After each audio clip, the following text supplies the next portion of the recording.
Sociology पे आ जाए। Revise कर लिया इमर्जेंस ऑफ सोशियोलॉजी।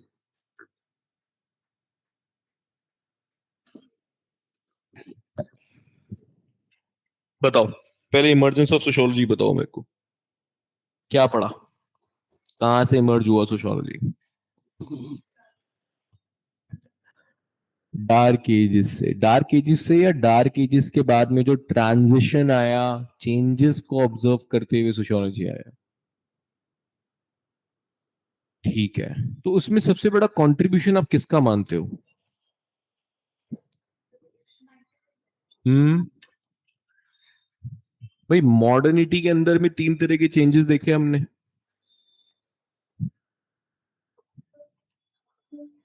कौन कौन से?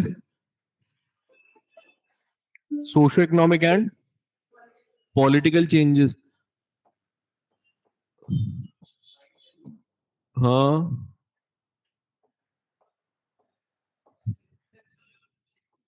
सोशल,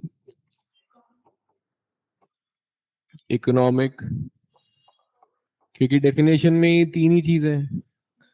लेकिन कहानी सुनते जाना, बाकी सब बेकार की चीजें हैं। लेकिन इन तीन पैरामीटर्स के बाद में आप अगर देखोगे तो मॉडर्निटी के अंदर जो और कॉन्ट्रीब्यूशंस थे, है ना, ये सब कुछ तो ठीक है, लेकिन इसके कुछ सब पार्ट्स थे। एक साइंटिफिक रेवोल्यूशंस,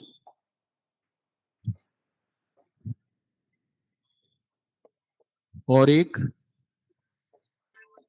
कमर्शियल रेवोल्यूशंस।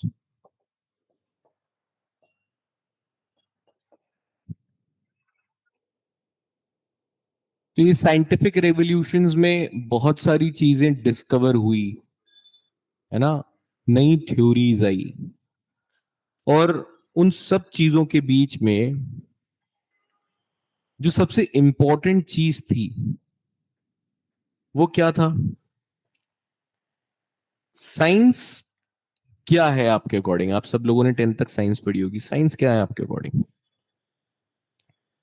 मैं आपको सिलेबस क्रोनोलॉजिकली नहीं पढ़ा रहा हूं, मैं इस तरीके से आपको सिलेबस पढ़ा रहा हूं कि आप रिलेट कर पाओ। वन यूनिट वन में इमर्जेंस ऑफ सोशियोलॉजी है, फिर स्कोप और कंपैरिजन है, मैं आपको वैसे नहीं ले जा रहा हूं। मैं सिलेबस को तोड़ रहा हूं, इधर उधर से तोड़ रहा हूं, आपको रिलेट करवा रहा हूं कि चीजें आपको समझ आए। साइंस क्या है आपके लिए? दुनिया को देखने का एक नजरिया, एक सिस्टमेटिक सेट ऑफ नॉलेज है जिसको टेस्ट किया जा सकता है। Very good. और हम्म, प्रिंसिपल्स पे तो फैक्ट्स, यस, फैक्ट्स एक चीज बोल सकते हैं कि फैक्ट्स एक बहुत बड़ा कैरेक्टरिस्टिक्स है साइंस का। रेशनल है, लॉजिकली बेस्ड है, ऑब्जर्वेशन होता है, ऑब्जेक्टिव होता है, फालतू बातें नहीं होती है उसमें, ना, ऑब्जेक्टिविटी होती है। तो यूरोपियन सोसाइटी में सबसे अच्छी बात ये थी, जब चेंजेस हो रहे थे इन सब में, कि सोसाइटी थी, इकोनॉमी थी, पॉलिटी भी थी, है ना, लेकिन क्या नहीं था? एक साइंटिफिक टेम्परमेंट नहीं था, साइंस जैसी चीज नहीं थी, इनोवेशंस नहीं थे, rational logics, ideas, observations, objectivities, facts, ये सब चीजें एग्जिस्ट ही नहीं करती थी। तो जब ये चेंजेस हो रहे थे, इन चेंजेस के साथ में एक सीरीज ऑफ इवेंट्स हुए, series of people, there were there were chunk of people, वो क्या प्रपोज कर रहे थे कि अब जो दुनिया को देखने का नजरिया है, जो आपका और मेरा अब तक देखने का नजरिया था, वो गलत था। अब हमको हर चीज को बड़ा ही ऑब्जेक्टिव वे में देखना है, बड़ा ही रेशनल वे में देखना है, हर चीज का फैक्चुअल एनालिसिस जरूरी है, हर चीज के पीछे एक एम्पेरिकल रियलिटी होनी चाहिए जिसको ऑब्जर्व कर सको। थ्योरेटिकल और थियोसॉफिकल बातें मत करो, थियोलॉजी पे मत चलो। थियोलॉजी मतलब, तो जो स्टेट और रिलीजन का नेक्सस हमने शुरू किया था, याद है? वो ही पूरे मतलब फसाद की जड़ थी। जो डार्क एजेस में यूरोप एंटर हुआ, उस सब चीजों के पीछे का जो फसाड क्रिएट हुआ, वो फसाड क्रिएट होने के पीछे का बेसिक चीज कहाँ थी कि स्टेट और रिलीजन का नेक्सस होना। People had immense faith in religion, और रिलीजन मतलब theology, and it was based on any kind of religion that I told you in the in orientation class as well. कोई भी religion होता है, हर religion mysticism, myths या कोई भी theology होती है, वो मिथ्स और मिस्टिसिज्म पे बेस्ड होती है। और मिथ्स और मिस्टिसिज्म का कोई फैक्चुअल एविडेंस, कोई रेशनल एनालिसिस, कोई फैक्चुअल अंडरपिनिंग्स नहीं होते। आप जो भी कर रहे हो, रिलीजन स्पेसिफिक बोल रहा हूं, आप जो भी कर रहे हो, उन सब चीजों के पीछे कोई फैक्चुअल वैलिडिटी नहीं है। और फैक्चुअल वैलिडिटी है तो क्या है कि रामायण में लिखा है, गीता में लिखा है, कुरान में लिखा है, बाइबल में लिखा है। लेकिन जो लिखा है उसके पीछे की फैक्चुअल वैलिडिटी क्या है? ठीक है। तो जब साइंस आया, तो साइंस ने इन सभी फंडामेंटल प्रिंसिपल्स को क्वेश्चन किया कि भाई थियोलॉजी के पीछे, जिसको तुम फैक्ट बोलते हो, थियोलॉजी के पीछे जो टेक्स्ट लिखे गए, जो थ्योरीज प्रपोज की गई, जो भगवान बनाए गए, जो बड़े बड़े कारनामे बताए गए, उस सब चीजों के पीछे या विच हंटिंग की प्रैक्टिस के पीछे लॉजिक क्या है, फैक्चुअल रेशनल एविडेंसेस कहाँ है? तो मैंने आपको बताया था कि जैसे ही आप कंफर्ट जोन से बाहर आते हैं, वैसे ही आप चीजों पे सवाल खड़ा करते हैं। मैंने जैसे ही आपको एसी बंद किया और आपको गर्मी लगनी शुरू होगी, जब तक एसी चल रहा है तब तक आपको लोड ही नहीं है। जब तक आप घर के अंदर बैठे हैं सर्दी में, तब तक ठीक है। कोई भी विंडो या कोई भी दरवाजा खुला रह गया जहां से ठंडी हवा आ रही है, आप ओहो हो बंद करो, कंफर्ट जोन से बाहर खींचे। यही हुआ। जब तक स्टेट और रिलीजन का नेक्सस लोगों को कंफर्ट जोन में रख रहा था तब तक ठीक है, लेकिन जब उसने एक्सट्रीमिटीज क्रॉस कर दी, तो सवाल उठाने वाले जो पहले कुछ लोग थे जिनको गिलोटाइन कर दिया जाता था, बिहेड कर दिया जाता था, इस तरह के साइंटिफिक चीजों को प्रपोज करने वाले लोगों को, लेकिन अब उन्हीं चीजों को सोसाइटी बिलीव करने लगी, फेथ करने लगी, क्योंकि मैं खुद परेशान होने लग गया। अब कोई भी पनिशमेंट का फॉर्म एक्सेप्टेबल तब तक होगा जब तक वो सोसाइटी एक्सेप्ट कर रही है। सऊदी के अंदर में क्यों पनिशमेंट बिहेडिंग अलाउड है और हमारे यहाँ अलाउड नहीं है? क्योंकि सोसाइटी एक्सेप्ट नहीं करती है। कैपिटल पनिशमेंट हमारे यहाँ पे अलग अभी तक क्यों सरवाइव कर रहा है? क्योंकि हम एक्सेप्ट करते हैं। To be hang till death, लटका दो साले को, कैस्ट्रेट कर दो, ये सब बोलते हैं ना हम, क्योंकि सोसाइटी एक्सेप्ट कर रही है। सोसाइटी क्यों एक्सेप्ट करती है? क्योंकि सोसाइटी की नजरों में वो गलत है। तो साइंस पहले जो गलत थी, जो लॉजिक गलत था, जो रेशनल गलत था, जो फैक्ट्स पूछने वाले लोग गलत थे, जो रिलीजन के ऊपर सवाल खड़ा कर रहे थे वो लोग गलत थे, अब वो सही क्यों होने लग गए? क्योंकि मासेस भी सपोर्ट में आ गई, क्योंकि मासेस को भी एहसास हुआ कि यार ये लोग तो खराब कर दिए हम लोगों को, बचा क्या जीने के लिए?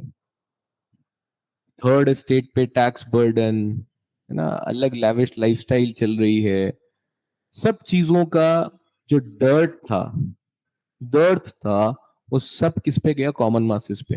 तो कॉमन मासेस की जो साइकी में, सोच में चेंज आया, उसने साइंस को प्रमोट किया और साइंस ने हर चीज को क्वेश्चन करा।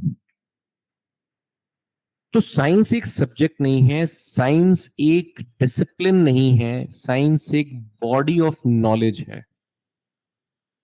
साइंस सिर्फ एक सब्जेक्ट और डिसिप्लिन तक सीमित नहीं है, साइंस एक बॉडी ऑफ नॉलेज है, एक अप्रोच है, एक लेंस है सोसाइटी को देखने की, चीजों को एनालाइज करने की। हर जगह पे फिजिक्स केमिस्ट्री मैथ्स नहीं होती, लेकिन हर जगह पे लॉजिक और रेशनल होते हैं, फैक्ट्स होते हैं। अब वो चाहे साइंटिफिक हो या फिर नॉन साइंटिफिक एप्लीकेशन हो। तो science is not only confined to a discipline or a subject matter. Science एक प्रिंसिपल था और है, साइंस एक बॉडी ऑफ नॉलेज है, साइंस एक लेंस है, जिस पैमाने पे, जिस तराजू में रख के चीजों को भापा जाता था, परखा जाता था और उनकी वैलिडिटी को एक्सेप्ट या रिजेक्ट किया जाता था। तो जो काम पहले रिलीजन कर रहा था, समझते जाना, इतना बेहतरीन कंसेप्ट जा रहे हैं ये। और मैंने आपको क्यों तोड़ा है इस चीज को, सिलेबस को मैं आपको बताऊंगा। ये जो कंसेप्ट्स जा रहे हैं, जिस चीज को पहले थियोलॉजी वैलिडेट करता था, सोसाइटी के जो कंसेप्ट्स हैं, सोसाइटी की प्रैक्टिसेस हैं, सोसाइटी के आइडियाज आइडियोलॉजी हैं, अब उन सब का वैलिडेशन कौन देने लग गया? साइंस। क्यों? हम्म सोसाइटी ने एक्सेप्ट कर लिया। तो अब आप समझ रहे हो कि साइंस की इंपॉर्टेंस इतनी ज्यादा क्यों हो गई। अब सोसाइटी में जो भी चीज आएगा, क्योंकि सोसाइटी ने साइंस को सुप्रीम बना दिया, और पहले कौन सुप्रीम था?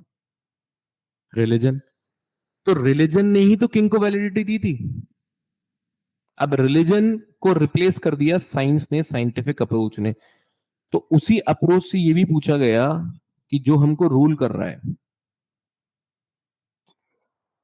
जो हमको रिप्रेजेंट कर रहा है, हम उसको क्यों नहीं चुने? अगर हमारी ड्यूटीज है स्टेट की तरफ, स्टेट को सर्व करने की, वॉर्स में, एग्रीकल्चर में हम अपना प्रोड्यूस दे रहे हैं क्योंकि हमारी ड्यूटी है, तो क्या स्टेट की कोई ड्यूटी नहीं है? क्या हमारा कोई हक नहीं है? नजरिया बदलने लग गया, और नजरिया बदलने से आइडियाज बदले, आइडियाज बदले तो आइडियोलॉजी बदली, और आइडियोलॉजी के साथ साथ इंट्रोड्यूस हुआ डेमोक्रेसी, डेमोक्रेटिक आइडियल्स। और इन्हीं डेमोक्रेटिक आइडियल्स को फॉलो करते हुए, एजिटेट करते हुए, एग्रीगेट करते हुए, आर्टिकुलेट करते हुए फ्रेंच रेवोल्यूशन हो गया 1789 में।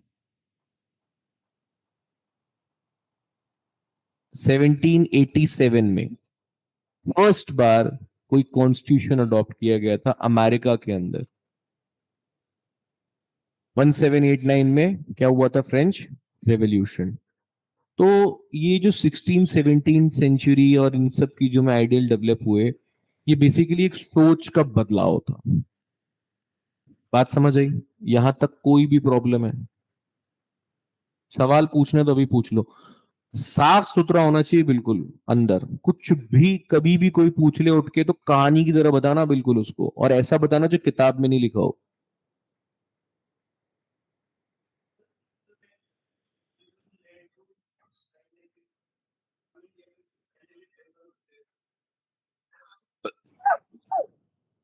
देखो, इंटेलेक्चुअल रेवोल्यूशन क्या होता है कि 360 डिग्री चेंज इन पैराडाइम हो गया। रेवोल्यूशन आना मतलब चीजें बिल्कुल बदल गई ना।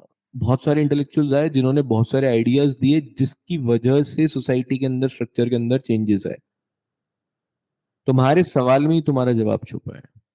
इंटेलेक्चुअल रेवोल्यूशंस का मतलब इंटेलेक्चुअल के आइडियाज जिसकी वजह से रेवोल्यूशन आया। आइडियाज के पीछे क्या होता है?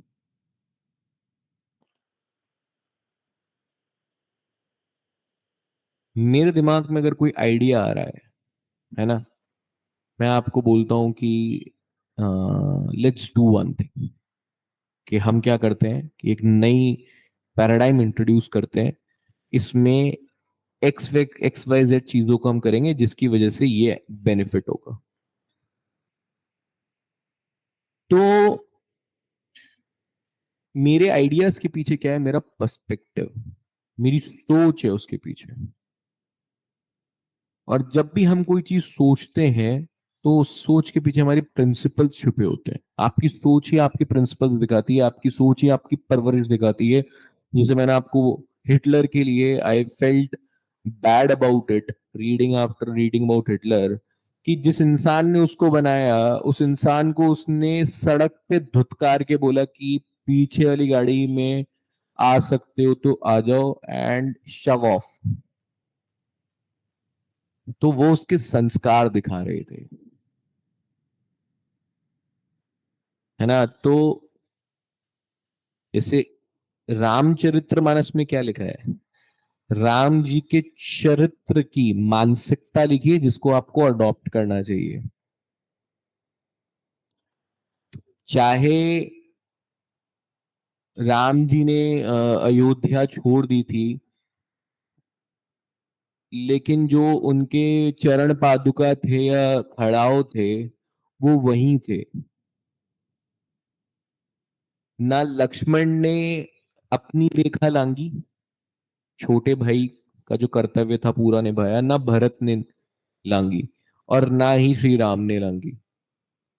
ये सब एपिक्स में ही लिखा है, मैं आपको जो बता रहा हूं। तो हर जो बड़ा लीडर या जीनियस जो भी हुआ है वो जीनियस क्यों हुआ है? अपने प्रिंसिपल्स की वजह से, अपने एक्ट्स की वजह से। और वो एक्ट्स क्या रिफ्लेक्ट करते हैं? आपकी सोच, परवरिश, प्रिंसिपल्स, आपके पर्सपेक्टिव जो है।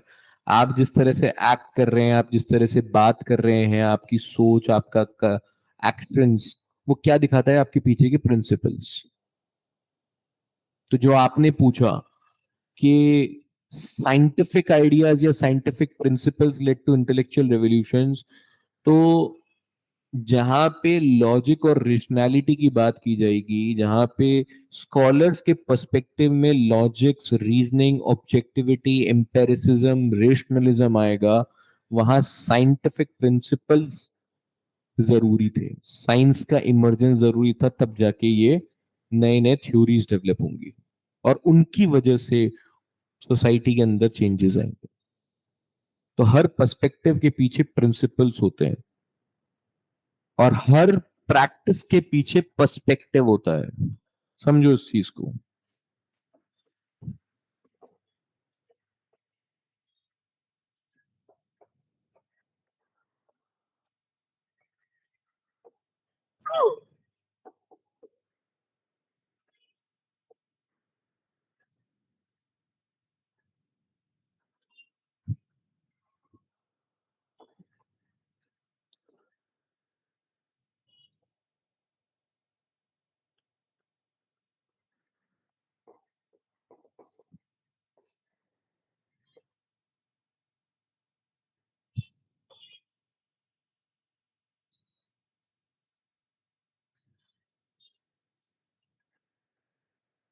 समझे? प्रिंसिपल्स कौन से हैं? Democratic principles. उस डेमोक्रेटिक प्रिंसिपल्स से क्या डेवलप हुआ? एक लिबरल पर्सपेक्टिव, खुली सोच। और उस खुली सोच से हमने क्या बोला कि इक्वालिटी होनी चाहिए, फेयरनेस होनी चाहिए। तो यहां पे जो प्रैक्टिस है कि अनटचेबिलिटी नहीं होनी चाहिए या जेंडर इनइक्वालिटी नहीं होनी चाहिए, ये जेंडर इक्वालिटी होनी चाहिए। It is based on liberal perspective and which is based on democratic ideals और प्रिंसिपल्स। ठीक है। तो हमेशा इंटेरोगेशन आपको इनोवेशन की तरफ ले जाएगा। सवाल पूछते रहोगे, जवाब मिलते रहेंगे, जैसे जैसे जवाब मिलते रहेंगे वैसे वैसे आप नई सोच की तरफ बढ़ते जाओगे। जब आपको पता ही नहीं है कि 10 रास्ते हैं यहां से आ, एक पर्टिकुलर डेस्टिनेशन तक पहुंचने के, तो आप एक ही रास्ता फॉलो करोगे, और वो एक रास्ते में जितने हर्डल्स हैं और जितनी चीजें आपने देखी है वही आपकी दुनिया है। जब आप नए रास्ते लेते हो तब आपको समझ आता है कि नहीं, ये इससे बेटर है, फिर उससे बेटर, फिर इससे बेटर, फिर इससे बेटर। जब आप सब देख लेते हो तब आप बोलते हो सबसे बेस्ट ये था। और फिर आपको आके कोई एक रास्ते पे एक तरह से एक सोच से चलने वाला आदमी आपको आके बोलता है, अरे यार यहां से लेके वहां तक का जो रास्ता है वो बड़ा बेकार है, कुछ नहीं रखा है वहां पे, कुछ भी नहीं है, ऐसे है वैसे है। तुम बोलोगे यार तुमने दुनिया नहीं देखी है। मैंने इस छोटी सी कहानी में तुमको बहुत कुछ बता दिया। तो एक रास्ता, एक सोच, एक तरीके से मोनोलॉग से या मोनो माइंडसेट से चलने वाले जो लोग होते हैं वो इनोवेट नहीं कर पाते, वो एक्सेप्ट नहीं कर पाते, वो एक बहुत छोटे से क्या बोलोगे कंपार्टमेंट में वहीं तक सीमित होके रह जाते हैं। ठीक है। तो साइंस क्या करता है, आपको इंटेरोगेट करने का पावर देता है, साइंटिफिक टेम्परमेंट के बारे में बात करता है। तो इन सब चीजों का एक समरी मैंने आपको बताया कि साइंस की प्रोमिनेंस बड़ी जबरदस्त थी। हमने मॉडर्निटी का पूरा सिलसिला देख लिया कि मॉडर्निटी क्या था, फिर सोशियोलॉजी कैसे इमर्ज हुआ, ये हुआ वो हुआ। अब होता क्या है, क्योंकि उसके बाद में आपको माइंड मैप्स पे ले जाऊंगा, लेकिन आपको क्या है, इन सब चीजों के पीछे थ्योरी पता होनी चाहिए। अब आप ये देखो कि साइंस कितना भारी है इस वक्त, साइंस की प्रोमिनेंस कितनी इंपॉर्टेंट है इस वक्त, मतलब 16-17 सेंचुरी, जब यूरोप डार्क एज से बाहर आ रहा था और मॉडर्निटी पूरे चरम सीमा पे चल रही थी या शुरू हो रही थी, मॉडर्नाइजेशन के पूरे प्रोसेस में। तो हर चीज की वैलिडेशन पहले जो दे रहा था रिलीजन, अब कौन देता है? तो क्या एक नया डिसिप्लिन, इंपॉर्टेंट सवाल पेश कर रहा हूं आपके सामने, क्या एक नया डिसिप्लिन, एक नई सोच, एक नया पैराडाइम जो ये क्लेम करता है कि मैं सोसाइटी को स्टडी कर रहा हूं या सोसाइटी को स्टडी करूंगा, क्या वो नया डिसिप्लिन पैराडाइम सोसाइटी में बिना साइंटिफिक वैलिडिटी के इंट्रोड्यूस हो सकता है क्या?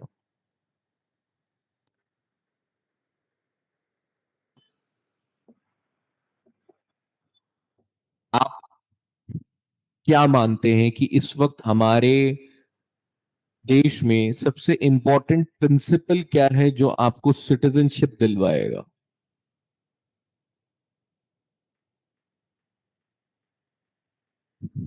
सबसे इंपॉर्टेंट प्रिंसिपल क्या है जिसके बिना आप सिटीजनशिप या देश का अभिन्न अंग नहीं माने जाएंगे? हाँ, अदनान सानी सन ऑफ सॉइल तो नहीं है? पेट्रियोटिज्म, देशभक्ति, सेडिशन इतना बड़ा इशू, क्योंकि आप देशभक्त नहीं है, इनको निकाल देना चाहिए यहाँ से, इनको पाकिस्तान भेज दो, इनको वहां भेज दो। कितने सुनते हो ना ये डिबेट्स डिबेट्स में आके चिल्लाते हैं अनपढ़ लोग, है ना? तो इसी तरीके से सिटीजनशिप का जो एक पैरामीटर या वैलिडेशन या अभिन्न अंग जिसे बोलते हैं कि आप इंडियन हो, तो उस चीज के पीछे वैलिडेशन देने वाला क्या है आपके पास में? पेट्रियोटिज्म।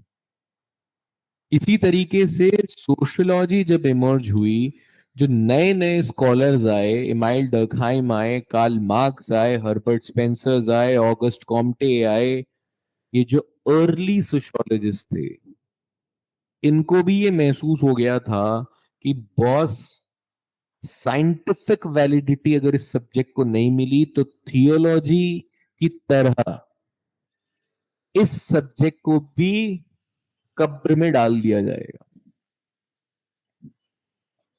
जो डिक्लाइनिंग इंपॉर्टेंस ऑफ थियोलॉजी थी या रिलीजन था उस एरा में, उससे ये बात तो प्रूव हो चुकी थी कि साइंस के बिना एग्जिस्टेंस नहीं है। और साइंस मतलब डिसिप्लिन नहीं है। साइंस क्या है? प्रिंसिपल्स। साइंस क्या है? एक बॉडी ऑफ नॉलेज। साइंस क्या है? एक पर्सपेक्टिव। अभी तक मैं साइंस को डिसिप्लिन की तरह नहीं मानूंगा। Science as a discipline sociology का कंपोनेंट ही नहीं है। सोशियोलॉजी का सिलेबस का पार्ट ही नहीं है साइंस एज डिसिप्लिन। जब भी मैं आपको साइंस बोलूंगा तो साइंस का मतलब क्या है? Scientific principles. तो ये सब देखते हुए अब नया सब्जेक्ट है, नया घर है। अब नया घर जिस मोहल्ले में हम बना रहे हैं, तो you have to make sure that the मोहल्ला इज ऑल्सो कंप्लाइंट एंड मोहल्ला also you comply to the mohalla's norms and the mohalla accept you as a neighbor also. Otherwise क्या होगा? चोरी या बुलडोजर चल जाएगा। तो साइंस के साथ में कंप्लाई करने के लिए जो एक छोटा सा मकान यूरोपियन सोसाइटी में बनाया गया था जिसका नाम था सोशियोलॉजी, उस साइंटिफिक मोहल्ले में एक जो छोटा सा नया मकान बना सोशियोलॉजी का, उसको साइंटिफिक प्रिंसिपल से कंप्लाई करना जरूरी था, नहीं तो वो इमारत बनी नहीं पाती। तो इसीलिए जो अर्ली सोशियोलॉजिस्ट आए, लोग रटते रह जाते हैं, लोग साइंस प्रिंसिपल्स नहीं समझते कि ये हुआ क्यों था। तो जो अर्ली सोशियोलॉजिस्ट आए, जिन्होंने सोशियोलॉजी की अर्लीस्ट थ्योरीज दी थी, Saint Simon, Auguste Comte, Emile Durkheim, Karl Marx, Herbert Spencers, ये जो अर्ली सोशियोलॉजिस्ट थे, इन सब लोगों ने साइंस का टेस्ट दिया, सोशियोलॉजी की थ्योरीज में साइंस का टेस्ट दिया और बोला कि सोशियोलॉजी को साइंटिफिक प्रिंसिपल्स से देखा जा सकता है, सोसाइटी को साइंटिफिकली स्टडी किया जा सकता है। तो मैंने आपको सोशियोलॉजी की एक डेफिनेशन बताई थी, क्या? मैंने बोलता sociology is a study of society. ये मैंने इमरजेंस में आपको बोला था।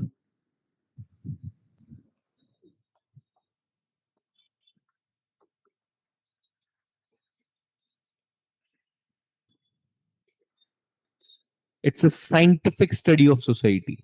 अब ये साइंटिफिक वर्ड लगाने की जरूरत क्यों पड़ी? अरे बॉस, स्टैंप नहीं मिलेगा, घर टूट जाएगा, तो साइंटिफिक बनाओ इसको। तो सोसाइटी को साइंटिफिकली स्टडी किया जा सकता है, ये बोलने वाले लोग, या साइंटिफिक प्रिंसिपल्स को सोसाइटी की स्टडी में यूज किया जा सकता है, ये बोलने वाले लोग earlier they were called as positivist. इनको क्या बोला गया? पॉजिटिविस्ट। जो क्या बोलते हैं? That sociology is a science. अरे सोशियोलॉजी अपने आप में एक साइंस है। क्लियर है? अंडरस्टैंडिंग बिल्कुल यहां तक। अब ऑफ कोर्स यही पॉजिटिविस्ट अगर मैं बोलूं, क्योंकि शुरुआत के जो ये लोग थे, इनको ही तो मैंने बोला they were no one but they were early sociologist. और उनमें से कुछ लोग थे स्पेंसर, हर्बर्ट स्पेंसर, जिनने थ्योरी दी सोशल डार्विनिज्म की। डार्विन कौन? साइंटिस्ट। बायोलॉजिकल डार्विनिज्म, भाई साहब ने डार्विनिज्म की प्रिंसिपल को बोरो करके और सोसाइटी पे अप्लाई किया और बताया क्या है थ्योरी का नाम, social Darwinism, survival of the fittest. तो सोसाइटी के अंदर वो प्रैक्टिसेस, वो आइडियाज, वो इंस्टीट्यूशंस सर्वाइव करेंगे जो फिटेस्ट है सोसाइटी के पर्सपेक्टिव से। इसीलिए सती चला गया, विच हंटिंग चली गई। अब हम कोशिश कर रहे हैं जेंडर इक्वालिटी स्टैब्लिश करने की, एलजीबीटी के राइट्स की। कुछ इंस्टीट्यूशंस थे पॉलीगैमी जो चले गए। तो सोसाइटी के अंदर जो भी इंस्टीट्यूशंस, जो प्रैक्टिसेस, जो भी नॉर्म्स, जो भी वैल्यू सरवाइव करती हैं, वो फिटेस्ट होनी चाहिए सोसाइटी के लिए with the changing times. Otherwise, जैसे डार्विन ने बोला कि जेनेटिक डिप्रेशन होते हैं या फिर जो स्पीशीज होती है, वो स्पीशीज अगर फिटेस्ट नहीं है सरवाइव करने में, अपने रिसोर्सेस को नहीं तलाश पा रही है, या किसी भी फॉर्म में वो सर्वाइवेबिलिटी की क्राइसिस पे आ जाएंगी, तो वो एक्सटेंट हो जाती है। डायनासोर एक्सटेंट हो गए, सर्वाइवल ऑफ द फिटेस्ट। भाई साहब ने थ्योरी दी सोशल डार्विनिज्म। एक भैया हमारे पास में आते हैं, इमाइल डर्कहाइम, जो आपके स्कॉलर भी हैं, इसको हम डेप्थ में पढ़ेंगे। इनके 3-4 टॉपिक्स हैं हमारे सिलेबस में, वो पूरा पढ़ना है। Earlier sociologist. फिर आते हैं ऑगस्ट कॉम्टे और फादर ऑफ सेंट सिमन। अब ये अर्लियर सोशोलॉजिस्ट थे and all of them were positivist. Why? क्यों? Why early sociologist were positivist?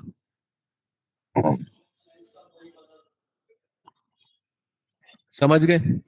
ये किताब में नहीं है, नोट्स में भी नहीं है, ये कहानी में है, ये कंसेप्चुअल क्लैरिटी में होता है। हाँ जी।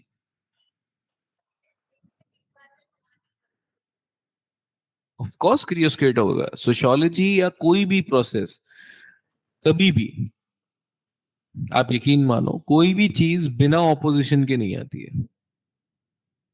जब मॉडर्निटी भी आ रही थी, जब साइंस भी अडॉप्ट हो रहा था, तो हम एनालिसिस कर रहे हैं सालों का। अब एक साल में किसी एक ने कोई केपलर ने अगर लॉ दिया तो एक बार में एक्सेप्ट नहीं हुआ होगा। कॉपरनिकस ने अगर दिया तो एक बार में एक्सेप्ट नहीं होगा। नील बोर्स ने अगर एटम का मॉडल दिया तो एक्सेप्ट नहीं हुआ होगा। आइंस्टीन ने अगर थ्योरी ऑफ रिलेटिविटी भी दी तो एक बार में एक्सेप्ट नहीं होगी। हर एक क्रिटिसिज्म तो होता है, अपनी ही कम्युनिटी क्रिटिसाइज करती है। कैसे? आपको बताता हूँ। सोशियोलॉजी को बिल्कुल आराम से देखते हुए समझोगे तो मजा आएगा। एक प्रजाति होती है वैशिली, विष भरा हुआ होता है प्रजाति में। एक होते हैं रिश्तेदार और दूसरे होते हैं पड़ोसी, है ना? तो जिस दिन तुम लोगों की शादी होगी, होनी है, तो तुम लोग वो साड़ी और वो सूट वाला एक्लेमेशन नहीं है। शुरुआत में ठीक है पहन लिया, उसके बाद में भाई जा रहे हैं बाहर, तो हनीमून पे जा रहे हैं, तो भाई जो पहनना है पहनेंगे, हमार मर्जी। और तुमने वो फोटो पोस्ट कर दी इंस्टाग्राम पे, तो ये जो दो प्रजातियां होती है क्या लेती हैं? स्क्रीनशॉट, और वो सेंड करती है फैमिली ग्रुप्स में। बोलती देखो लड़की को, देखो उस लड़के के घर में नई बहू आई है, क्या पहन रही है, इज्जत दांव पे लगा दिया है। ठीक है? ये आज से 10 साल पहले तक भी हो रहा था। कुछ लोग तो 10 साल पहले कमेंट भी कर देते थे फेसबुक पे। शर्म ही नहीं है कि तुमको? अब 10 साल बाद क्या हो रहा है? तुम रिप्लाई करते हो, तू तेरा काम कर, ब्लॉग।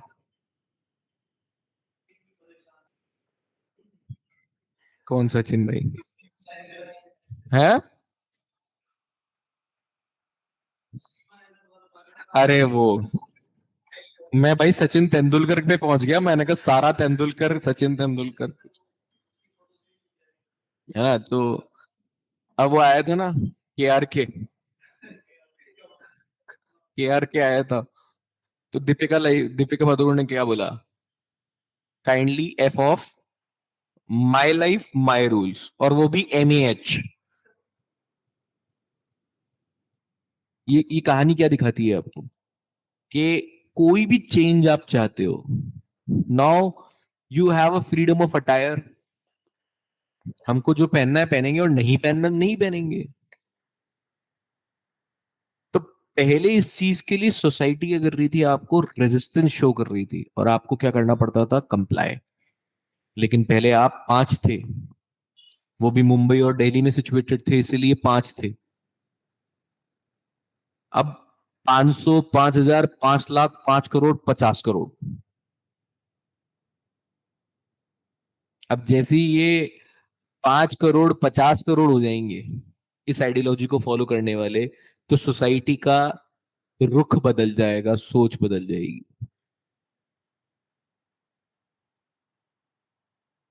तो कोई भी चीज बिना रेजिस्टेंस के नहीं आती है। रेजिस्टेंस तो होगा, लेकिन वो रेजिस्टेंस होते होते कुछ लोगों का आया, कुछ ने थ्योरीज प्रपोज करी, फिर वो डेवलप हुआ, फिर और थ्योरीज आई, फिर और लोगों ने वैलिडेशन दिया। ये डेवलप होते होते होते एक स्कूल ऑफ थॉट बन गया। इसका नाम क्या था, तो पहले एक, फिर दो, फिर तीन, फिर चार, मिला जुला के एक स्कूल ऑफ थॉट आया, पॉजिटिविज्म। यहां तक क्लियर हो गया? ठीक है। अब क्या बोला पॉजिटिविज्म ने, that sociology is a science. अब भाई साइंस क्या है, ये मैंने आपको नहीं बताया अभी तक।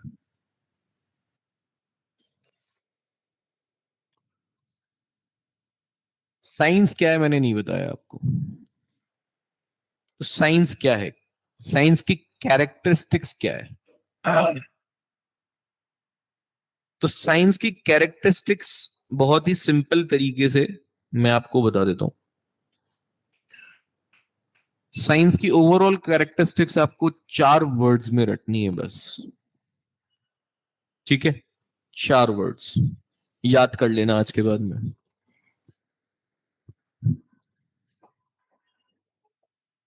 क्या है? OVO,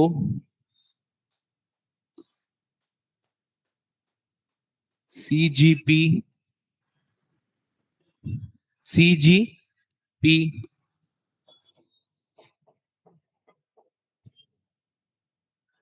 RTE, और RIL।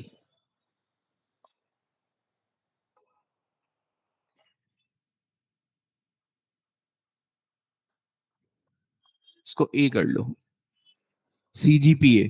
CGPA तो तुम्हारा आता ही होगा ना मार्कशीट्स में, CGPA परसेंटेज तो चलती नहीं थी, फर्जी हो तुम लोग सब। A+ पे पास हुए, पता ही नहीं है कि 95 है कि 98 है। परसेंटेज वाले क्या बड़ी, परसेंटेज वाले अच्छे, मतलब एक्चुअल इंटेलिजेंट होते हैं। CGPA वाले फर्जी वाले इंटेलिजेंट होते हैं।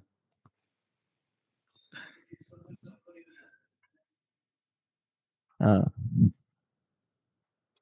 नहीं है इसमें, मत ढूंढो, ढूंढने से नहीं मिलेगा, कुछ नहीं मिलेगा। OVO is, first O is for objectivity. Science कोई भी चीज को देखता है ऑब्जेक्टिव तरीके से देखता है। ऑब्जेक्टिव मतलब मेरे दिमाग में कोई भी प्रीजुडाइज्ड बायसनेस नहीं होनी चाहिए। मैं बोलता हूं ना, look this thing as an objective eyes, या मैं आपको बोलता हूं कि यार रेशनल और बिल्कुल अनबायस्ड ओपिनियन दो कि तुम्हें कैसा लग रहा है, तो वो क्या है, ऑब्जेक्टिव। सब्जेक्टिविटी नहीं है, पर्सपेक्टिव्स नहीं होने चाहिए उसके ऊपर, कि नजरिया सबका अलग अलग नहीं होना चाहिए, जो चीज है वो है। ये क्या है, ये क्या है, तुम इसको बोल सकते हो कि ये पंखा है, नहीं, ऑब्जेक्टिविटी है ना। अनकंफर्टेबल कैसे फील नहीं हुआ? ज्यादा मजा आ रहा है क्या सोशियोलॉजी पढ़ने में? कम लोगों को हुआ है। V, V is for verifiability. कोई भी चीज को हम टेस्ट कर रहे हैं उसको वेरीफाई कर सकते हैं, बार बार बार बार हम उसके रिजल्ट्स को वेरीफाई करेंगे, और हर बार रिजल्ट्स क्या होंगे? एक जैसे। ये क्या है? ये क्या है? ये क्या है? किसी ने पंखा क्यों नहीं बोला? है ही नहीं। तो साइंटिफिक चीज क्या होती है? हमेशा वेरीफाइबल होती है। हर बार जितनी बार भी वो प्रोसेस रिपीट किया जाएगा सब जगह जवाब एक ही मिलेगा, वेरीफाइबल रिजल्ट्स होते हैं। Next, O is for observable. मैं ऐसा कोई भी चीज को स्टडी नहीं करूंगा जिसको मैं ऑब्जर्व नहीं कर सकता। हाइपोथेटिकल कोई भी चीज को मैं ऑब्जर्व नहीं कर सकता तो मैं नहीं पढ़ूंगा। साइंस सीधा बोलता है everything which is observable in nature. Atom की एग्जिस्टेंस तब तक नहीं मानी गई थी जब तक ऑब्जर्व नहीं कर पाए। डिस्कवरी अगर गोल्डथोप ने की, प्रोटॉन्स की, या एटम्स के अंदर, न्यूक्लियस के अंदर में क्या होता है, इलेक्ट्रॉन रिंग क्या होती है, तो जब तक उसको ऑब्जर्व नहीं किया एक्सपेरिमेंट से तब तक उसकी वैलिडिटी नहीं थी। तो what ever is objective and verifiable and observable, science क्या बोलता है? सिर्फ उन चीजों को ही स्टडी करने का है, तभी वो चीज साइंटिफिकली स्टडी। बिल्कुल, देखने के लिए मिल रही है ना भाई। मैं बोल रहा हूं और आप सुन रहे हो, ये सोशल रिलेशनशिप ही तो है, और बहुत ऑब्जर्वेबल है। Because I am your faculty, I am teaching right now. Otherwise तुम्हारे दिमाग में जो एक्स्ट्रा आइडियाज और जो चल रहे हैं, जो यहाँ होते हुए भी तुम नहीं हो, वो तुम खड़े होके बोल सकते थे। लेकिन एक दायरा है, उस दायरे को क्या बोलते हैं? Social relation. और उस दायरे का नाम क्या है? रिस्पेक्ट। तो ऑब्जर्वेबल है। मैं मेरा काम कर रहा हूं और आप अपना काम कर रहे हो, क्योंकि सोसाइटी ने मुझे क्या दिया है? एक स्टेटस। आपको क्या दिया है? एक status. Status of a student, status of a teacher. और मैं जब अपने स्टेटस को निभा रहा हूं तो मैं क्या कर रहा हूं? अपनी रोल परफॉर्मेंस। और आप क्या कर रहे हो? अपना रोल परफॉर्मेंस। तो स्टेटस हमेशा सोसाइटी देती है, जब हम उस स्टेटस को निभाते हैं तो हम क्या करते हैं? अपना रोल परफॉर्म। तो ये जो रोल परफॉर्मेंस के बीच में हमारे रिलेशंस हैं, इसी रिलेशंस के बीच का एक कड़ी है जिसका नाम है रिस्पेक्ट। तो वो देखने के लिए मिल रही है। मैं आपको सोशियोलॉजी तो इतनी दिखा दूंगा कि भूल नहीं पाओगे। हो गया। CGPA, first, causality. C, causality. इसको ऐसे याद रखो।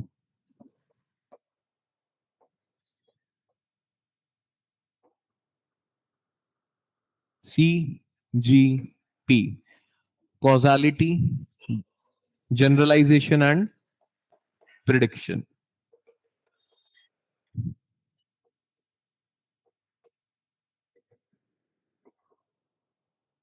लिखने की जरूरत नहीं है, सब नोट्स में मिल जाएगा। फिर भी लिख रहे हो तो लिख लो। ठीक है। साइंस किसी भी चीज के पीछे क्या ढूंढता है? Cause effect relationship. कॉज और इफेक्ट। जैसे मैंने आपको बताया कि आपका यहां पे रहना अगर एक फिनोमिना है, एक सोशल फिनोमिना है, तो every phenomena, everything has a cause behind it, और उसका इफेक्ट क्या है? यस। तो साइंस बोलता है, साइंस का प्रिंसिपल, साइंटिफिक प्रिंसिपल बोलते हैं कि अगर किसी चीज के साथ में पर्टिकुलर कॉज एसोसिएटेड है तो उसके साथ में कोई इफेक्ट भी होगा। और आप अगर कॉज इफेक्ट रिलेशनशिप एस्टेब्लिश कर सकते हैं तभी वो चीज साइंटिफिकली स्टडी की जाएगी। तो पहली चीज में तो ओवीओ में तो हमने क्या देखा कि हमको क्या स्टडी करना है, what to study, a thing which is objective. सबसे पहले सब्जेक्टिव परसेप्शन नहीं होने चाहिए, ऑब्जर्वेबल एंड वेरीफाइबल। ये जो बार बार कॉज इफेक्ट कॉज इफेक्ट करेंगे तो वेरीफाइबल रिजल्ट्स आने चाहिए उस चीज के, वेरिएबल रिजल्ट्स नहीं है। दूसरी बात, जब ये cause effect a leads to a one to a one, मैंने आपको बोला ये है कॉज और ये है उसका इफेक्ट। जब मैं बार बार इसको वेरीफाई करूंगा हमेशा रिजल्ट क्या आ रहा है, B one B one B one B one B one B one B one B one.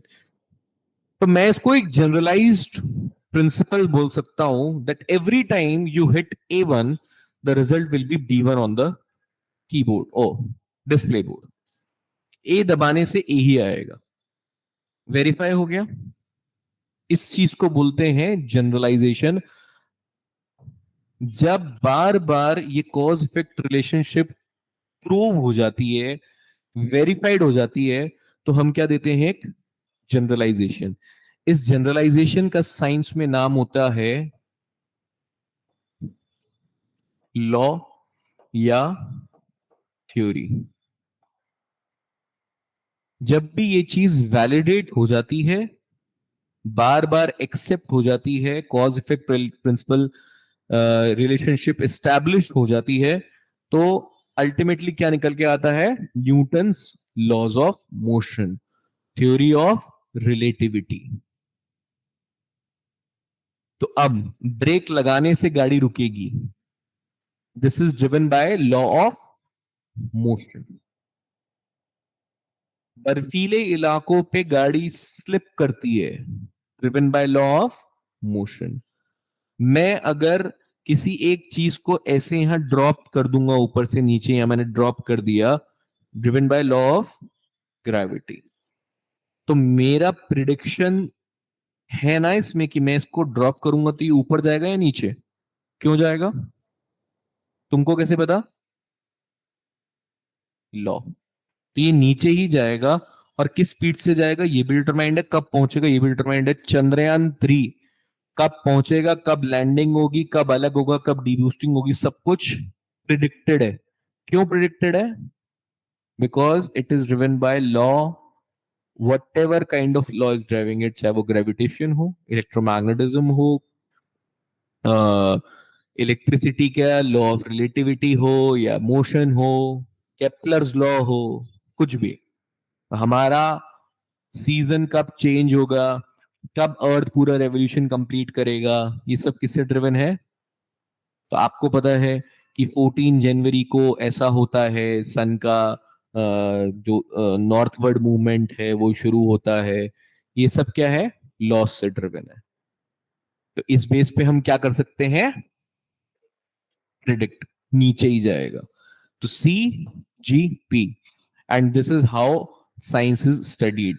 CGP ऐसे ही चलता है, क्रोनोलॉजिकली भी ऐसे ही चलेगा। ए, ये तो है पोर्शन आपका हाउ, CGP सिर्फ। A is for accuracy, date time second सब कुछ एक्यूरेटली डिटरमाइन कर सकते हो आप। अमाउंट ऑफ रेनफॉल इस बार कितनी होने वाली है वो होने से पहले बता देते हो। जीपीएस क्या बोलता है, इस estimate time of arrival for your destination is 11:52 PM। कैसे पता है उसको, एक्यूरेटली प्रिडिक्ट करता है ना। तो ये जो प्रिडिक्शन होता है, दिस इज सबसे इंपॉर्टेंट बात, this prediction is very accurate in nature. You can accurately predict the events, accurately predict the results. What is abstract?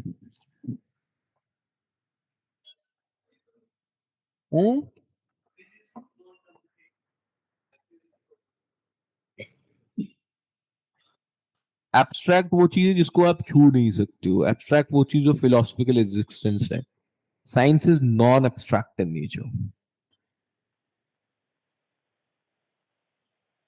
हवा में कोई बातें नहीं है साइंस की, ठीक है? एक्यूरेटली बात करते हो बिल्कुल आप। So characteristics is non एब्स्ट्रैक्टनेस।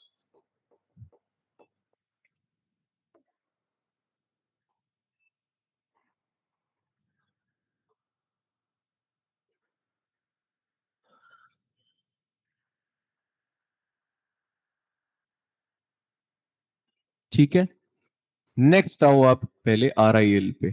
Are, reasoning. I is for induction. Inductive या डिडक्टिव लॉजिक, दो ही चीजें यूज होती है, इंडक्टिव या डिडक्टिव लॉजिक। तो ये इंडक्टिव रीजनिंग पे बेस्ड है।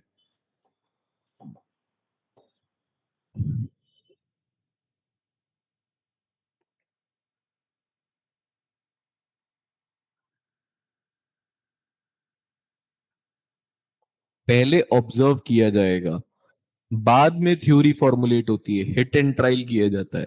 उल्टा नहीं कि पहले थ्योरी बना ली और उसके बाद में आप ऑब्जर्व कर रहे हो।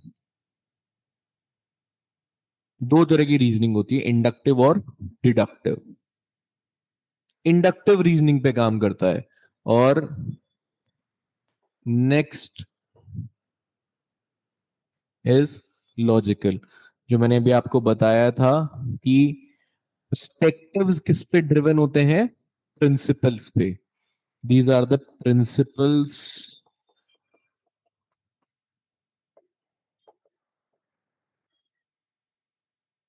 Reasoning, inductive and logical. इसको आप रेशनल भी कर सकते हैं। वो तो ऑटोमेटिकली इसलिए भी डिराइव हो जाएगा क्योंकि what ever is logical is rational in nature.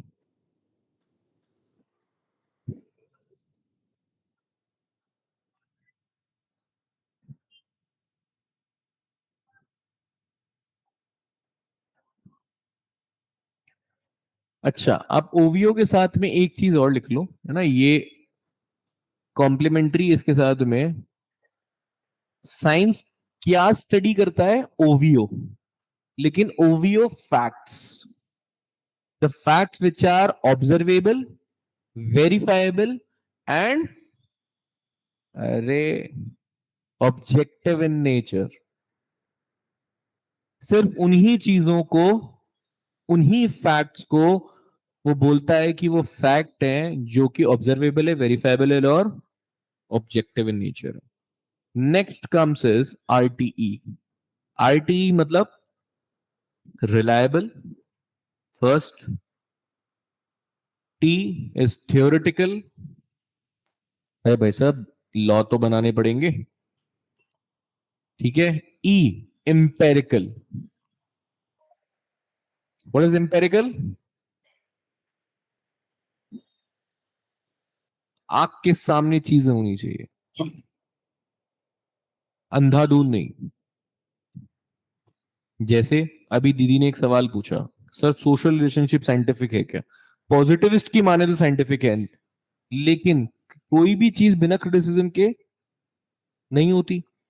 तो अब इस थॉट को यहां पे पॉज करना और साइंस के प्रिंसिपल्स को नोट कर लेना, ठीक है। इन्हीं चीजों की एक समरी मैं आपको बता देता हूं। हाँ, reliable, theoretical and empiricism, empirical.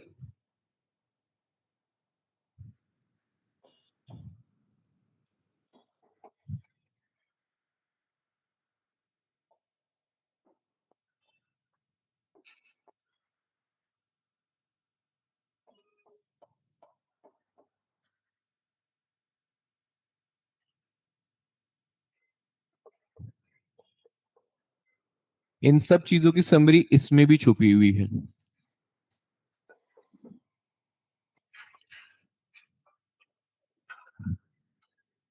इन सब चीजों की समरी इसमें भी छुपी हुई है।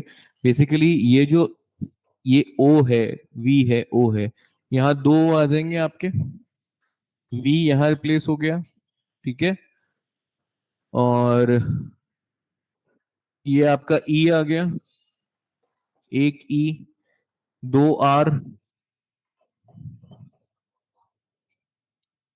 ठीक है, अरे ये वाले, ठीक है, फिर ये प्रिसिशन वाला पी,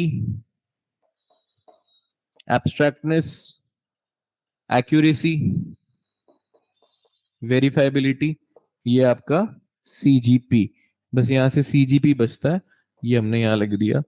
इसीलिए ये लोग बार बार बढ़ाते रहते हैं, over pav, over pav, over pav. So over pav and CGP, खत्म हो जाएगा खेल यहीं पे पूरा साइंस का। थ्योरेटिकल मतलब कि हम क्या कर रहे हैं, साइंटिफिक प्रिंसिपल्स को इस स्लाइड्स में भी देख रहे हैं कि सोशियोलॉजी पे कैसे अप्लाई होगा, क्योंकि हम पॉजिटिविज्म देख रहे हैं ना। तो साइंस क्या बोलता है, मैं सीधा सा आपको इक्वेशन बताता हूं। साइंस बोलता है कि ओवीओ, आरआईएल, आरटीई और सीजीपीए, ये है, जो भी ये खेल यही है साइंस का। ये कौन बोलता है, साइंस। और साइंस सब्जेक्ट नहीं है, फिर बता रहा हूं। साइंस क्या है, principles, body of knowledge, perspective. Positivism क्या बोलता है, sociology is a, sociology is a science का मतलब क्या हुआ,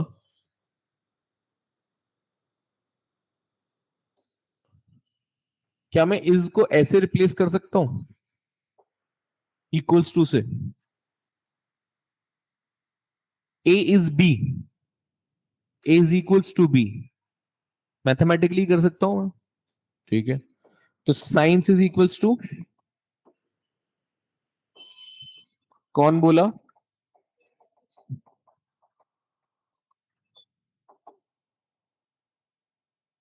इसका मतलब जब साइंस कहता है कि ये चार चीजें जरूरी है, ये प्रिंसिपल जरूरी है किसी भी चीज का साइंटिफिक रेशनल स्टडी के लिए, साइंटिफिक स्टडी के लिए, ठीक है। तो इसका मतलब सोशियोलॉजी में भी, बिकॉज पॉजिटिविस्ट का कहना है कि साइंस क्या है, सोशियोलॉजी क्या है, साइंस है, साइंटिफिक स्टडी ऑफ सोसाइटी भी है। तो सारे साइंटिफिक प्रिंसिपल्स यहां भी एप्लीकेबल,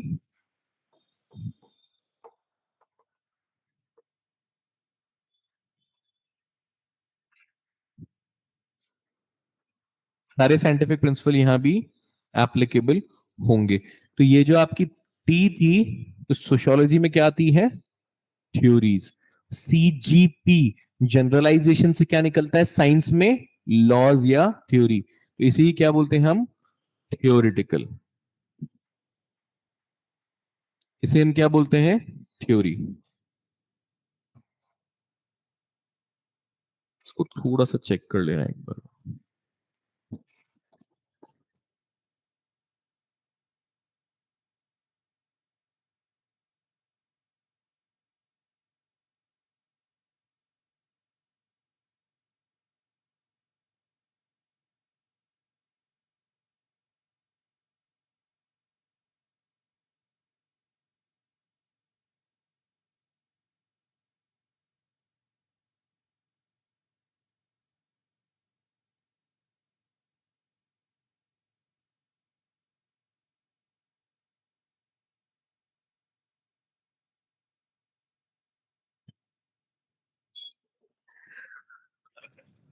हाँ हाँ। हम्म।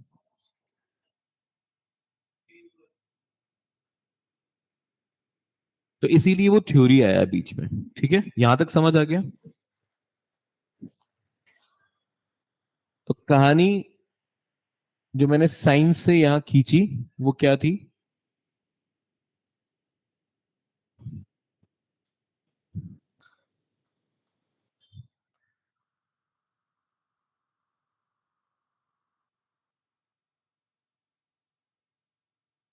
पॉजिटिविस्ट क्या कहते हैं, sociology is a science, science क्या है? जो ये प्रिंसिपल्स फॉलो करता है, स्टडी या मेथोडोलॉजी। साइंटिफिक मेथोडोलॉजी क्या कहती है कि ये सब चीजें साइंटिफिक प्रिंसिपल्स हैं। यही मैंने आपको बोला कि वर्ड साइंटिफिक ऐड क्यों हुआ, क्योंकि पॉजिटिविस्ट कहते हैं कि भाई ये सारे प्रिंसिपल जो है सोशियोलॉजी में भी एप्लीकेबल है, इसीलिए sociology is a study of, scientific study of society, not just study of society, scientific study of society. यहां तक क्लियर है? दिमाग में कोई खुरापात चल रही है तो बोलो। अब जैसे कि मैंने आपको बोला था कि एक थॉट को पॉज कर दो कि कोई भी चीज बिना क्रिटिसिज्म ऑपोजिशंस के आगे नहीं बढ़ी। तो कहानी में भी यही हुआ, जन्म ले लिया, इमरजेंस हो गया। अर्ली सोशियोलॉजिस्ट सारे पॉजिटिविस्ट क्यों थे ये भी मैंने आपको बता दिया। पॉजिटिविस्ट कौन होते हैं ये भी मैंने आपको बता दिया। अब जब ये ट्रेंड चलता रहा और सोशियोलॉजी एक डिसिप्लिन की तरह एक्सेप्ट हो गया, तो अर्ली पॉजिटिविस्ट का जो कंट्रीब्यूशन था वो ये था कि उसको डिसिप्लिन की तरह एक्सेप्ट करवा दिया, नहीं तो वो रिजेक्ट हो जाता उस दौर में। लेकिन जैसे जैसे चीजें आगे बढ़ती गई, जब sociology as a discipline accept हो गया, चाहे वो साइंटिफिक डिसिप्लिन ही हो, तो वक्त के साथ साथ क्या होता है? Criticism, opposition. पॉजिटिविस्ट का एक क्रिटिसिज्म आया कि भाई जो human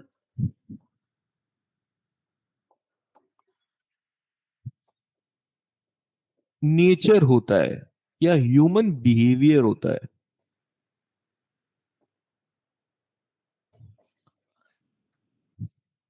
it is very dynamic, we are unpredictable in nature,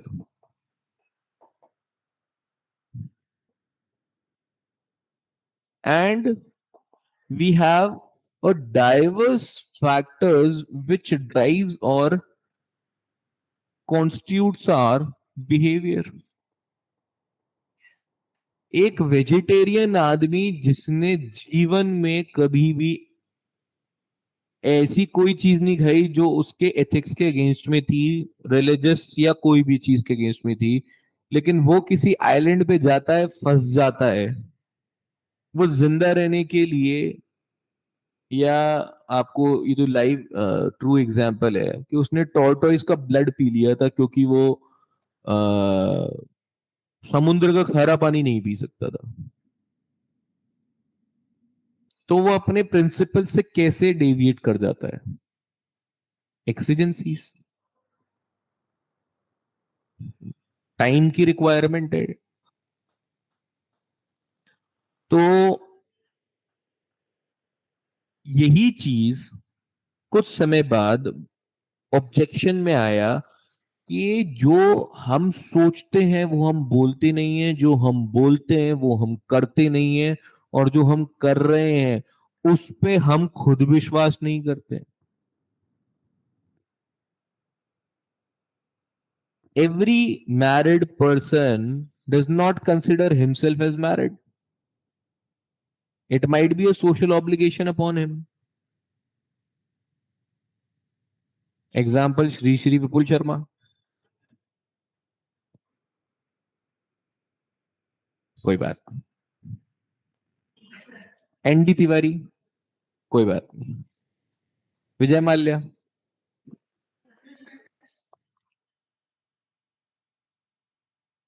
तो मैं क्या कर रहा हूं या मैं जो बोल रहा हूं, मैं सोच रहा हूं, जो मैं दिख रहा हूं, उन सबसे जो चीजें है एक्चुअली है वो तो अलग है। तो मेरी एक्चुअल इंटेंट को समझना, मेरा एक्चुअल बिहेवियर को समझना, सोसाइटी की स्टडी क्यों करते हैं हम? क्योंकि हमको एक्चुअलिटी में जाना है। तो एक्चुअलिटी में जाने के लिए तो मुझे आपके इंटेंशन में जो आपके अंदर चल रहा है मुझे तो उससे मतलब है। आप यहां बैठ के कितनी भी रिस्पेक्ट दिखा रहे हो, बाहर जाके अगर उसी टीचर को आपने गाली दे दी, अरे यहां पे तो सर बोल रहे हो, बाहर जाके अरे वो पागल है साला। तो एक्चुअलिटी क्या है? तो क्रिटिसिज्म यही आया कि भाई human society is a consortium, is a community, is a association of social individual, social beings, and ultimately whosoever is a social being is a human being, a social being constrained by the social norms of the society, living in a society. He manipulates his behavior, acclimates his behavior according to those standards and the norms.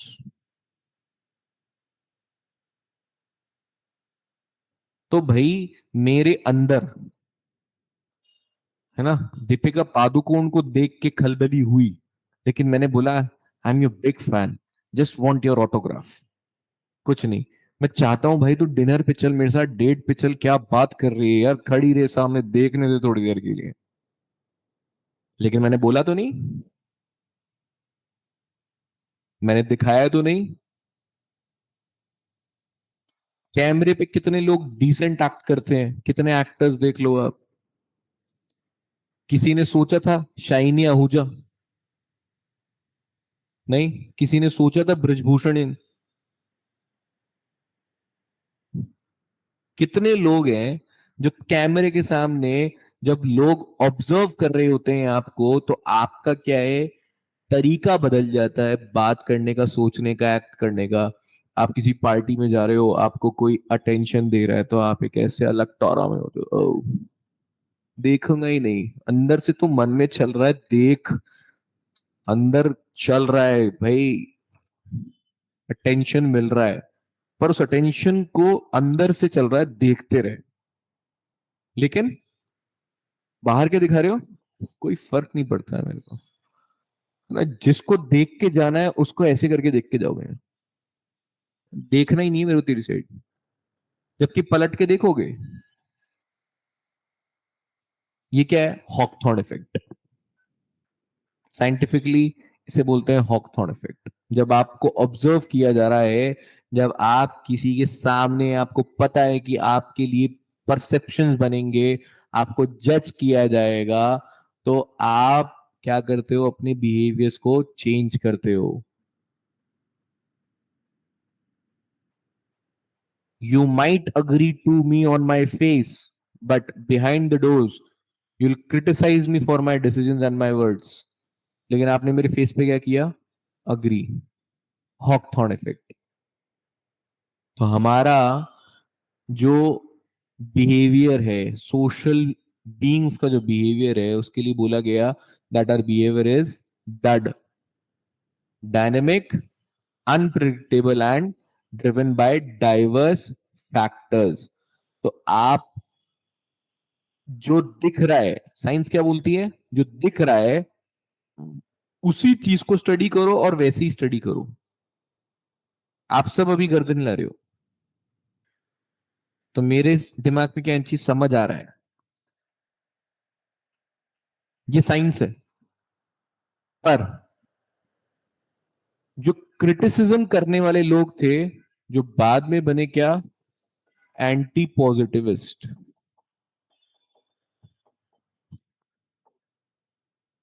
इनका कहना था कि भाई human behaviour is very dud, dynamic, unpredictable and diverse. इसीलिए मुझे क्या चाहिए, subjective understanding की तरफ फोकस करना है। मुझे सब्जेक्टिव अंडरस्टैंडिंग करनी है। सोसाइटी को समझने के लिए मुझे आपके नजरिए से समझना पड़ेगा कि आप ये गर्दन हिला क्यों रहे हो, मुझे दिखाने के लिए, या एक्चुअली आपको समझ आ रहा है, आपने ये एक्शन किया क्यों, हॉकथॉर्न इफेक्ट था, या एक्चुअली आप ऐसा सोचते हो। तो I need to understand your perception subjectively, not what is manifest on my face. ये कौन बोला, एंटी पॉजिटिविस्ट। ठीक है, मुझे आपके बिहेवियर को क्या करना पड़ेगा, इंटरप्रेट। अरे भाई ऑब्जर्व नहीं, एम्पेरिकल ऑब्जर्वेशन नहीं, इंटरप्रेट करना पड़ेगा मुझे, अंदर घुस के समझना पड़ेगा। और इंटरप्रेट के लिए मेरे पास में बहुत सारे आगे तरीके आए। किसी ने वर्स्टियन मेथड बोला, वेबर ने जैसे वर्स्टियन मेथड बोला, सिंबॉलिक इंटरेक्शनिज्म बोला गया कि सिंबल से समझो। आप और मैं कैसे करते हैं, सिंबल से इंटरेक्ट करते हैं। कैसे करते हैं सिंबल से इंटरेक्ट, बताइए। कोई सिंबॉलिक इंटरेक्शनिज्म है, ठीक है।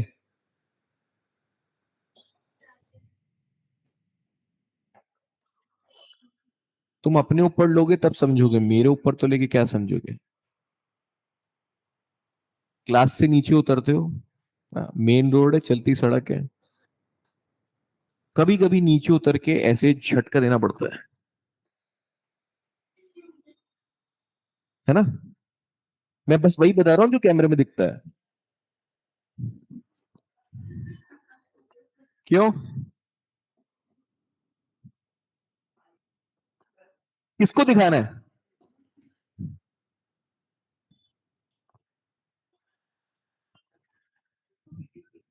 एक ये वाला भी है, ये ये क्या है।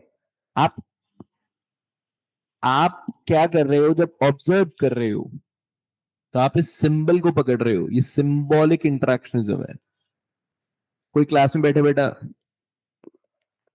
आप मुझे सिंबॉलिकली इंटरेक्ट कर रहे हो कि सर 1:45 बज गए हैं, छोड़ दो सर, आधे घंटे बाद में दूसरी क्लास भी है, बोला नहीं आपने। आपने आपने ऐसे ही यूं बाल बाल बना लिए, ठीक है। वो थोड़ा सा मुड़ी और उसके गले में मंगलसूत्र था, फिर तुम बिगाड़ के गाड़ी पे बैठोगे, निकल जाओगे। है, हॉकटॉर्न दिखाएगा। नहीं, हॉकटॉर्न तो दिखाओ, लेकिन क्या है, फितरत से बाज थोड़ी आओगे। फितरत भी तो साथ छोड़ती नहीं है। फितरत साथ छोड़ती तो इंसान क्या रहोगे तुम। तो अब उसके गले का मंगलसूत्र देख के तुम्हें क्या महसूस हुआ, चांस नहीं है। कुछ को उसमें भी चांस लगेगा, तो क्या हो गया, मंगलसूत्र है तो। लेकिन आपके दिमाग में उस मंगलसूत्र से एक आइडिया सेट हो गया, क्या, कि शी इज सिंबल है वो। हाथ में कड़ा है, सिर पे टर्बन है, दाढ़ी बड़ी हुई है, कौन है वो, सिंबल है। सिंबल है। ये क्या है, ये क्या है। अब इसकी लाइन लंबी हो गई तो ये क्रिश्चियन हो गया, और इसकी छोटी हो गई तो ये प्लस हो गया। है, क्या हुआ ऊपर का।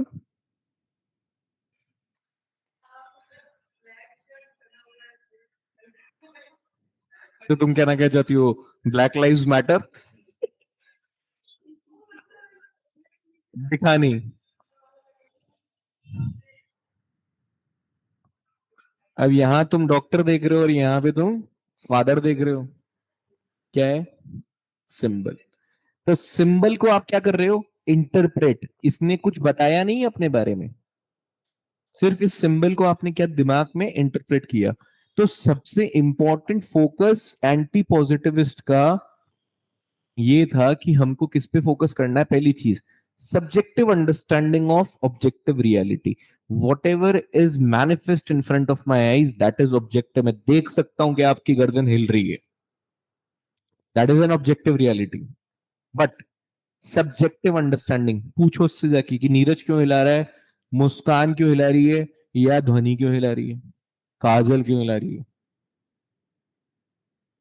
सब्जेक्टिव अंडरस्टैंडिंग, सबके पर्सपेक्टिव को समझो, तब एक्चुअली आपको समझ आएगा कि ये एक्ट किया क्यों गया था। लेकिन साइंस क्या बोलती है, this means that you are understanding but you are not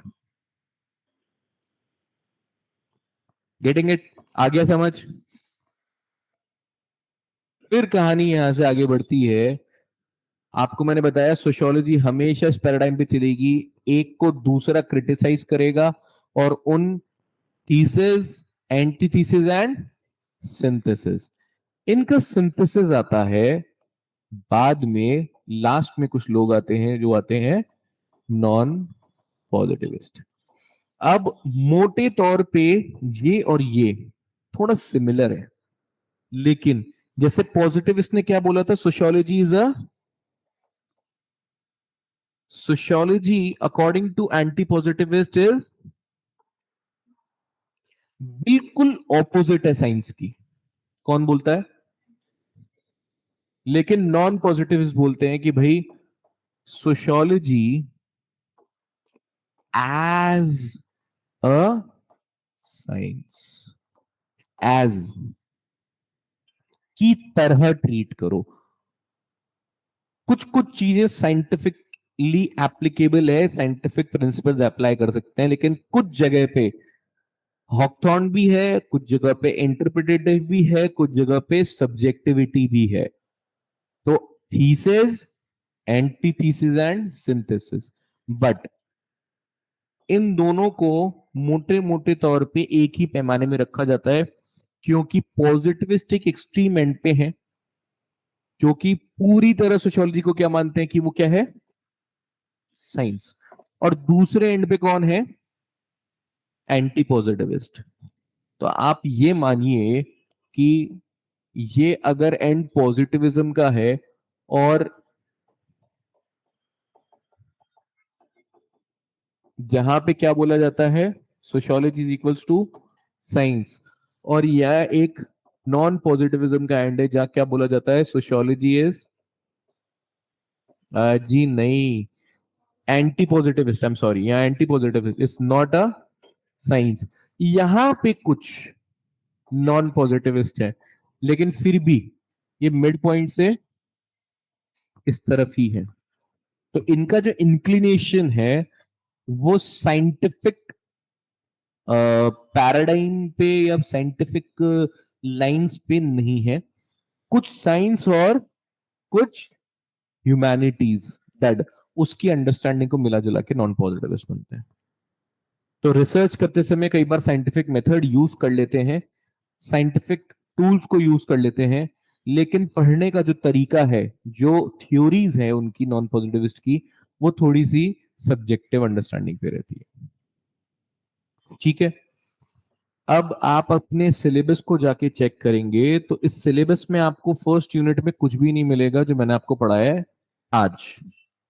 ये सेकंड यूनिट का पार्ट है, लेकिन मैंने आपको उसको आज क्यों पढ़ाया, क्योंकि इमर्जेंस ऑफ सोशियोलॉजी में आपको ये समझना बहुत जरूरी है कि अगर मैं इसको एक हफ्ते बाद पढ़ाता कि सोशियोलॉजी साइंस क्यों है, तो आपके लिए दिक्कत होती, आपको ये डिफिकल्टी होती समझने में कि यार इमरजेंस के साथ में स्टोरी कनेक्ट नहीं हो रही है। तो इमरजेंस के साथ में स्टोरी इससे कनेक्ट होती है कि जो पॉजिटिविस्ट आए वो शुरुआत में ही क्यों आए, उसके पीछे का कारण था कि early sociologists which helped the sociology to gain a momentum to recognize the sociology as a discipline, they were compelled or they were influenced by the vogue of science. It was a bare minimum standards which you need to follow to gain a validation, to achieve a recognition in the society. हर सवाल का अगर जवाब था और वो जवाब अगर scientific नहीं था तो वो जवाब वैलिड ही नहीं था। इसीलिए सोशियोलॉजी को शुरुआती दिनों में जो आप स्पेंसर्स, डर्कहाइम, अब इन लोगों की जब बात करते हैं तो आपको समझ आता है कि ये लोग क्यों पॉजिटिविस्ट थे। फिर थोड़े समय बाद में जब वेबर आए, जब सिंबॉलिक इंटरेक्शनिस्ट और दूसरे आए, या फिनोमेनोलॉजिस्ट आए, अल्फ्रेड श्रूज आए, है ना, हर्बर्ट मीड आए, मर्टन आए, तो ये लोग बाद में क्यों थोड़ा सा एंटी पॉजिटिव स्टैंड थे, जो साइंस में बिलीव नहीं करते थे, जिन्होंने सोशियोलॉजी में जो थ्योरीज थी वो थ्योरी साइंटिफिक स्टैंडर्ड से कंप्लाई नहीं करती थी। उनका तरीका सोचने का, उनका थ्योरीज का जो नेचर था वो साइंटिफिक नहीं था, क्योंकि वो कौन थे? क्रिटिक्स। ठीक है, ये डेवलपमेंट्स हम सोशियोलॉजी में देख रहे हैं। मैं आपको आज कंपैरिजन ऑफ सब्जेक्ट और स्कोप ऑफ सब्जेक्ट भी पढ़ा सकता था, या कॉमन सेंस पढ़ा सकता था, लेकिन आपके यूनिट 1 में जो टॉपिक्स दे रखे हैं वो ठीक से अरेंज नहीं है, इन माय ओपिनियन।